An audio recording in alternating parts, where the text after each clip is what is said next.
Every time I hear somebody talking about what it takes to be successful, I cringe.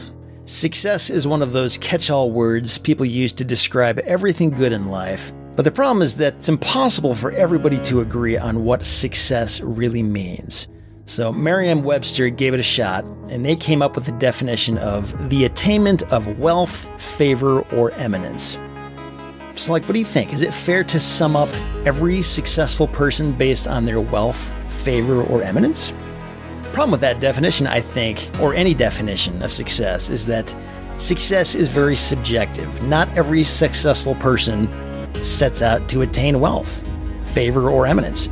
Some folks are looking for things like freedom, or spiritual enlightenment, or self-discipline, or relationships with great people. There's different ways to measure when a person has found success. And ultimately, success has to be defined by you. So in the entrepreneurial world, a lot of people go into business for themselves because they're looking for freedom from a boss, freedom from the 9 to 5, or the ability to live life on their terms. But many successful entrepreneurs will inevitably start following Merriam-Webster's definition of success instead of their own. So they start going after the money, the house, the car, things like that. And there's nothing inherently wrong with those things. But I've found that most entrepreneurs want to be remembered by more than just wealth and fame. That's not really what it all boils down to. Yet somehow that's the path they end up on. And eventually, I think we realize it doesn't take us where we want to go. It's like spending years climbing up a ladder only to look down and realize the ladder was leaning up against the wrong wall. So why do so many people end up chasing after achievements that don't make them happy? I believe it happens when an entrepreneur never intentionally sets their own definition of what success looks like. It is really important to really think this through. What matters to you?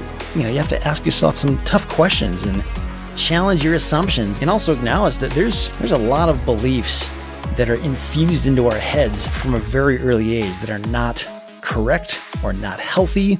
They're not going to bring us to where we want to go. I feel like the older I get, the more and more I realize that kind of stuff. Things I've just always thought that aren't right, And it's important to be able to take a step back and challenge what you thought you've known all along. So the first time I tried this, I found it was surprisingly difficult to think outside the established norms of seeking wealth, status, and admiration from others. So if you're struggling to come up with your own unique definition of success, try asking yourself some of these questions. When in your life have you felt genuinely happy? Who were you with? What were you doing? What circumstances led to your happiness? What would it take for you to recreate those moments? When was the last time you felt content, satisfied, and fulfilled? What made you feel this way?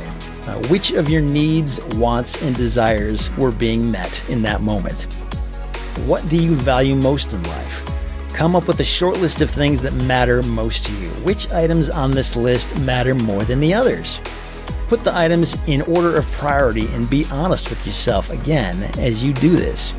And whatever your answers are, you'll probably find there's a lot more to the story than just money, power, and influence as it's defined in the dictionary. When you know what's going on beneath the surface, you'll be able to develop a better understanding of your values and your own definition of success.